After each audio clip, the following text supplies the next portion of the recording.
Bonjour et bienvenue au balado Le potentiel des gens avec Amanda. Merci d'être avec nous aujourd'hui.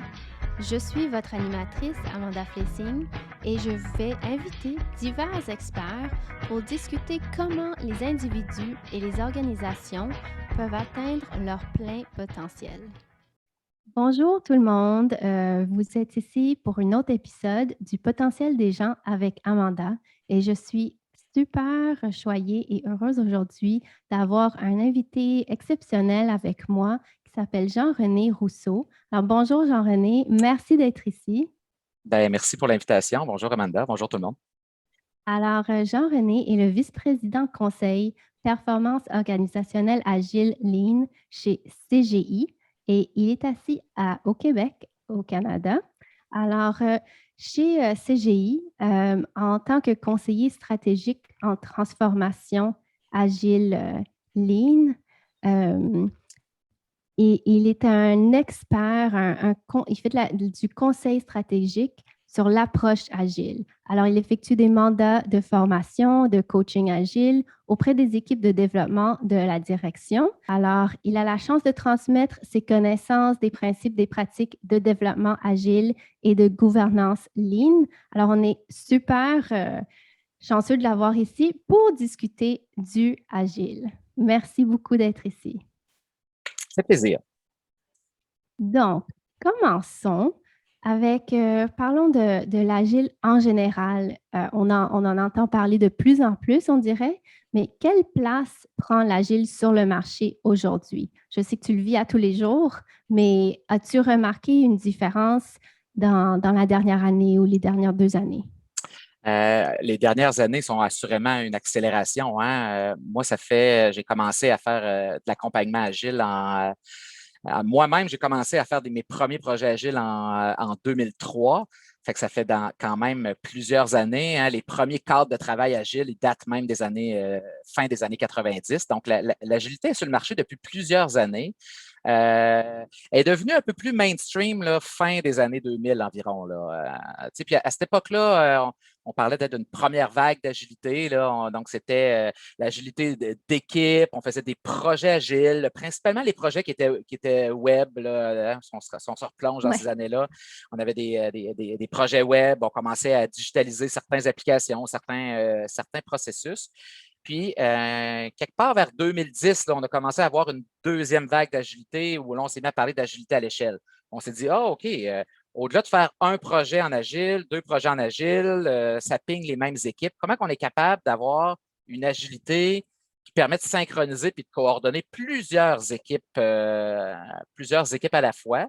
Puis cette deuxième vague-là, elle a commencé doucement, là, comme je dis, en 2010, puis a commencé à accélérer peut-être 2017-2018. Fait que, tu sais, je veux dire que ce début de deuxième vague-là a été plus doucement, là, mais là, on est vraiment dans une accélération. Puis la pandémie, on dirait, a rendu ça encore plus clair, le besoin des organisations de s'ajuster, de pivoter, d'apprendre, de changer de direction. Donc, hein, la définition même du mot agile, c'est cette capacité-là qu'on a à se réorganiser, à se réajuster, à faire un pas en avant, un pas en arrière, trois pas de côté, on repart. Ce qui n'est pas Alors, c'est toujours de la danse finalement? absolument, absolument. La danse dans la complexité, dans l'inconnu, dans l'apprentissage. Ça fait que ça s'accélère énormément. Puis aujourd'hui, moi, quand je sonde mes clients, puis mes clients là, de partout à travers le monde, toute industrie confondue, on voit que la place de l'agilité est une place clé. Fait que ça devient une capacité organisationnelle. Et là, on commence à parler d'une troisième vague d'agilité, donc une agilité organisationnelle. Ça devient vraiment une capacité d'entreprise là, d'être capable de pivoter et de s'ajuster en continu en fonction des besoins du client, des conditions du marché qui sont changeantes, puis en fonction de ce qu'on apprend des technologies émergentes, puis de leur capacité. C'est vraiment tellement intéressant. Puis comme la progression là, dans les 3 vagues, dirais-tu que est-ce que la plupart de tes clients sont dans la troisième ou Non, ils sont tous à chercher à maîtriser la deuxième, en fait. Fait que, si OK, on avait à faire une distribution normale, là, oui. je dirais que la majorité des organisations ont ont exploré avec l'agilité, ont des équipes agiles, font des projets agiles.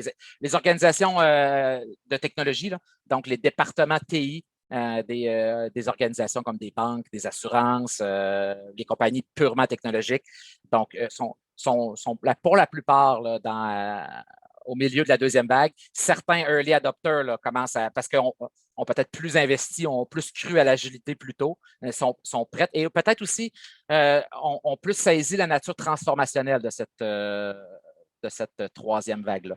On pourra en reparler un peu plus tard, là, mais l'aspect culturel de cette troisième vague-là aussi qui est beaucoup plus forte que les premières vagues d'agilité. OK, mais on peut en parler tout de suite, là, si Ben on oui, ben oui. rentre. Nous, je suis tellement intéressée par la culture organisationnelle et chez Success Finder aussi, on a un produit qui s'appelle le fit culturel. Alors, tu sais, est-ce que tu dis ça, l'agile, là, c'est vraiment culturel si on veut que toute l'organisation rentre dedans? C'est un changement dans les valeurs ou dans les pratiques? Ben, moi, la façon que je le nomme, c'est un changement dans les paradigmes de gestion. C'est-à-dire qu'on a des croyances organisationnelles très fortes, ancrées dans nos industries depuis une centaine d'années, depuis la révolution industrielle, en fait. Donc, on a des croyances fortes que si on spécialise les gens, si on a des processus standardisés, si on a une hiérarchie qui prend des décisions, donc on a des gens qui pensent, on a des gens qui font, on a des croyances fortes que quand je m'engage sur un plan, je dois respecter mon plan. Donc, on va attribuer la performance, on va attribuer le succès par ma capacité à respecter les plans. Et quand on arrive en agile, bien là, on change complètement le paradigme. Là, on vient de dire non, non, la performance n'est pas ta capacité à suivre le plan. Parce que dans la turbulence, dans la complexité, dans le monde digital qu'on vit aujourd'hui, ben, faire un bon plan, c'est presque impossible. Donc, c'est de faire des plans qui sont plus macro, qui sont beaucoup plus outcome, qui sont c'est quoi les objectifs, c'est quoi qu'on cherche à accomplir. Puis de façon plus micro, les plans, ils s'ajustent en continu. Donc, quelqu'un qui, dans son modèle mental, accorde beaucoup de valeur à la capacité de planifier puis à suivre les plans, et quand on lui dit, on va planifier juste assez au début, puis on va ajuster le plan en avançant, ben là, choc culturel. C'est un choc de paradigme. C'est un choc de paradigme. C'est-à-dire que si je suis, puis je ne veux pas diminuer du tout le travail, là, mais si je suis gérant chez McDonald's, mon style de gestion va être beaucoup plus les procédures, suivre les procédures, les standards. Là, parce que le service que je rends, il est prévisible, il est standard. Mais si je suis gestionnaire dans un département de technologie, puis il faut que je fasse de l'innovation, puis il faut que je propose des solutions novatrices à mes clients, à mes partenaires d'affaires, ben là, je ne peux pas suivre les standards. Il faut que je sois dans l'innovation, il faut que je sois dans la création. Et donc, ça veut dire se tromper une fois de temps en temps, ça veut dire faire des essais, avoir le droit de se tromper, apprendre en avançant. Donc, tu vois que c'est là que l'agilité devient un must pour être capable de survivre là, dans un monde digital comme aujourd'hui. Oui, alors on est rentré tout de suite dans. J'avais une question plus loin là, qui était vraiment qu'est-ce qu'un leader agile? Alors, on est vraiment rentré dans ça. Il faut premièrement, sûrement que le leader soit dans l'esprit agile ou ait ses compétences et développer ces compétences-là pour servir d'exemple à l'équipe et puis se montrer peut-être plus vulnérable. Qu'est-ce qu'il y aurait d'autre? Droit à l'erreur, on a dit. Ouais, Est-ce qu'on a oublié quelque je chose? pense qu'un des skills de gestion fondamentaux aujourd'hui en 2021, puis encore une fois, je pense que la pandémie, elle a juste accéléré cette lourde tendance-là, c'est la capacité à tolérer l'incertitude. Ça veut dire que moi, je suis gestionnaire, je suis imputable de différents trucs, de la performance de mes équipes, je suis peut-être imputable des budgets, j'ai peut-être des objectifs corporatifs de performance qui sont assignés à moi puis à mon équipe. Ben, il y a quelque chose de sécurisant d'avoir un plan de match puis de suivre le plan de match. Puis, Oui. don't get me wrong, là, en Agile, on a des plans de match. Hein, mais c'est juste que mentalement, j'ai des plans de match qui sont comme on dit just good enough. Sont juste assez. Puis je suis surtout eager to learn. C'est-à-dire, j'ai hâte d'actionner mon plan.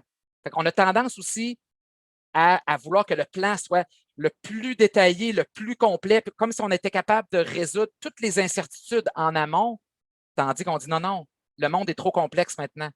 Tu ne peux pas attraper toutes les incertitudes en amont. Fait que tu te lances, on aime mieux se lancer avec un plan imparfait, avec les mécanismes puis le mindset d'ajuster ce plan-là en avançant.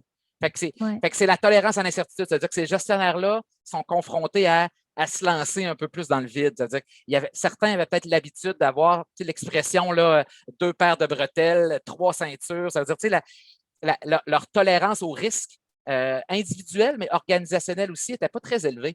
Peut-être dans des organisations aussi où typiquement aussi, on ne tolère pas beaucoup le risque, banque, assurance, gouvernement. Donc, c'est des secteurs qui, par la nature de leur business, ne sont pas des organisations d'innovation, puis c'est pas des startups. C'est des grandes corporations bien établies, puis qui, par, comme je dis, la nature de leur domaine d'affaires, sont plus risk-averse.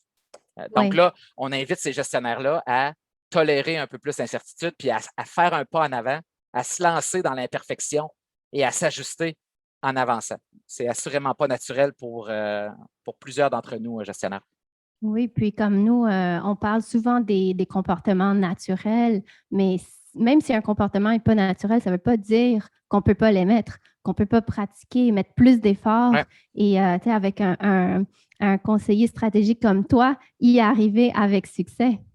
Ben, c'est ce que j'essaye, mais il y a un changement de paradigme, ça reste quand même assez compliqué parfois. Hein? C'est comme je dis, des modèles mentaux, c'est des croyances qui nous ramènent à la petite école. Là. On a appris à réussir nos examens, à avoir du succès, à performer. Donc, il y a plein de choses qu'on a appris dans les écoles de gestion.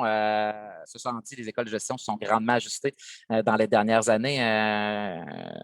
C'est la beauté aussi, je trouve, de l'agilité était un mouvement à la base qui était très organique, qui venait du développement logiciel. Mais dans les dernières années, on voit que puis c'est pas étranger, le fait qu'on soit sur le même podcast aujourd'hui, Amanda, là, un ancien programmeur comme moi qui se retrouve dans une conversation de gestion et de développement organisationnel. C'est là qu'on voit que l'agile est vraiment rendu une capacité organisationnelle, mais une capacité individuelle. Mais il y en a que c'est naturel, Amanda. Hein? Moi, j'aime bien dire, il y en a qui sont câblés pour ça. Puis on le voit, des fois, moi, si je fais des workshops exécutifs, puis je vais poser la question, mettons, OK, on est au mois de début juin, là. On est tard, là. Puis bon, c'est une année particulière avec la pandémie, mais qui a planifié ses vacances bien comme il faut, là? Fait que tu vois les styles. Il y en a qui sont comme, oh non, non, moi, mes vacances, puis à chaque année, je vais à la même place, c'est de telle date à telle date, puis ça se passe comme ça. Puis il y en a qui c'est comme, je ne sais pas trop, je vais voir, backpack dans tel coin. Il y en a que c'est beaucoup plus naturel, que je te dis, cette tolérance-là à l'incertitude. Mais dans le milieu corporatif, des fois, ça peut être vu bizarrement. Ah, lui, il est un peu plus brouillon, il n'est pas en contrôle de ses dossiers. Puis bizarrement, dans un monde où on a besoin d'agilité, il y a certains leaders qui émergent qui n'était peut-être pas, puis c'est peut-être un message pour les équipes de gestion ou les gestionnaires, dire, regardez dans vos équipes de gestion, peut-être qu'il y a des nouveaux profils qui vont émerger. Donc, des gens qui performaient très bien dans des modèles plus stables vont peut-être avoir un peu plus de difficultés dans la complexité et la turbulence actuelle. Tu as peut-être des gens qui vous paraissaient peut-être un peu plus brouillons, là, qui n'avaient peut-être pas le même style d'excellence opérationnelle que les autres. Vont peut-être émerger comme étant vos champions là, dans l'agilité. Et pour les équipes RH aussi, c'est de commencer à changer cette perception, puis de bien comprendre qu'est-ce que ça veut dire un leader agile, qu'est-ce que ça veut dire quelqu'un qui a l'esprit agile dans le recrutement, dans la promotion, le développement, tout ça. Alors, ça va de main en main, comme non seulement les gestionnaires, mais les équipes RH ont un travail à faire à comprendre pour être partenaire avec les gestionnaires, vraiment. Et un partenaire incontournable, Amanda. Puis ça aussi, je fais encore un peu analogie sur les 3 vagues d'agilité qu'on mentionnait plus tôt. La première vague d'agilité était très TI, développement logiciel, plus organique, comme je le mentionnais. Puis moi, à l'époque, dans ces mandats-là, j'en avais pas de conversation avec les départements RH. On faisait nos trucs en développement logiciel, puis voilà. On faisait l'agilité qu'on pouvait dans les équipes qu'on pouvait. Puis à partir de la deuxième vague, ça a commencé à être plus clair que, attendez, il y a des rôles qu'il faudrait mieux positionner, il y a des profils qu'il faut chercher à embaucher maintenant. Pas juste des profils de gestion, des profils de professionnels aussi, des gens collaboratifs, des team players. Je veux dire, le travail d'équipe aussi. Dans la complexité, je ne peux pas me permettre de travailler tout seul dans mon cubicule et faire mes trucs.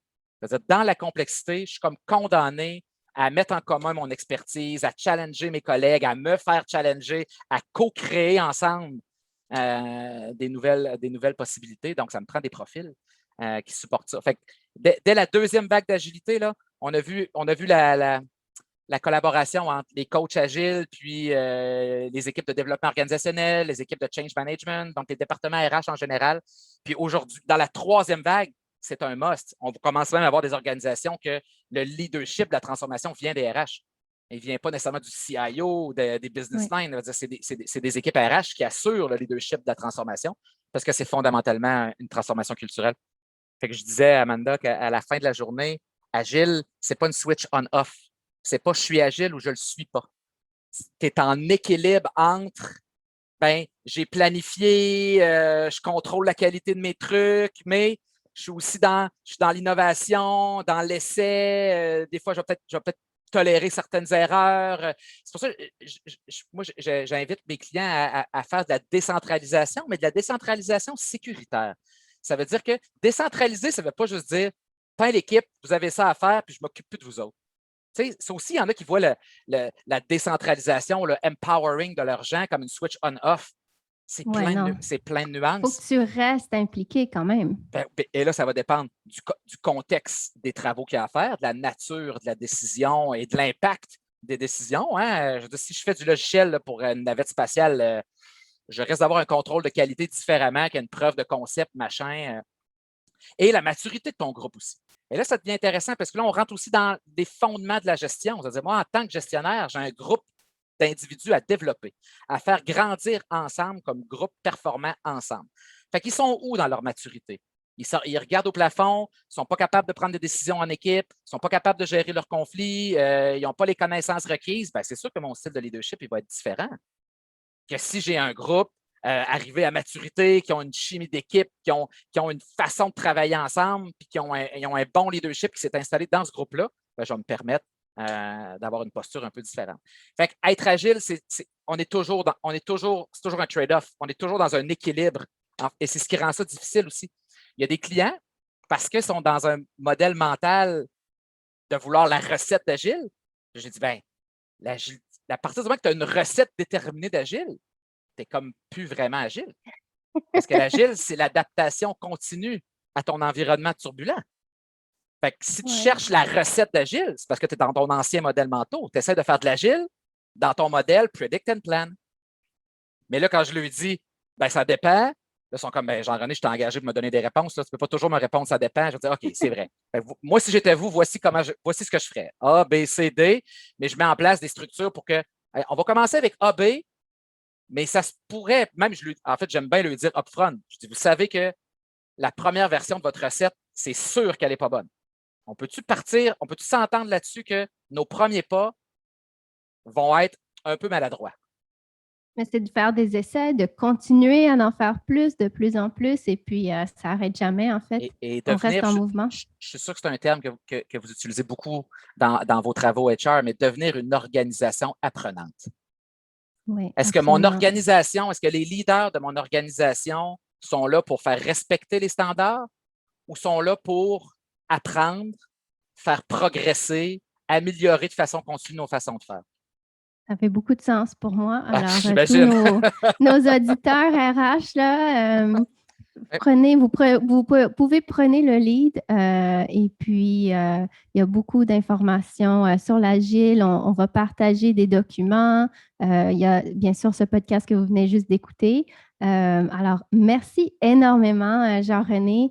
Tu nous as vraiment donné une super richesse de contenu. J'ai des petits bijoux partout dans ce podcast, alors j'apprécie énormément. Ça me fait plaisir. Comme tu vois que c'est un sujet qui me passionne et ça depuis longtemps. Donc, n'hésitez pas à venir me faire un petit coucou sur LinkedIn là, si vous voulez, si vous avez peut-être des questions, vous voulez bouncer des idées, là, ça va me faire plaisir. J'hésitais à le dire, mais tu l'as proposé, alors tout le monde l'a entendu. Vous pouvez contacter Jean-René. Merci encore. Ça fait extrêmement plaisir. Merci encore pour l'invitation. Merci de vous être joint à nous pour cet épisode du potentiel des gens avec Amanda. J'apprécie chaque écoute et vue. Vous pouvez trouver les notes sur notre blog successfinder.com et assurez-vous de nous suivre sur LinkedIn et de vous abonner à notre infolettre pour toutes sortes de contenus à valeur ajoutée. Jusqu'à la prochaine fois, restez curieux.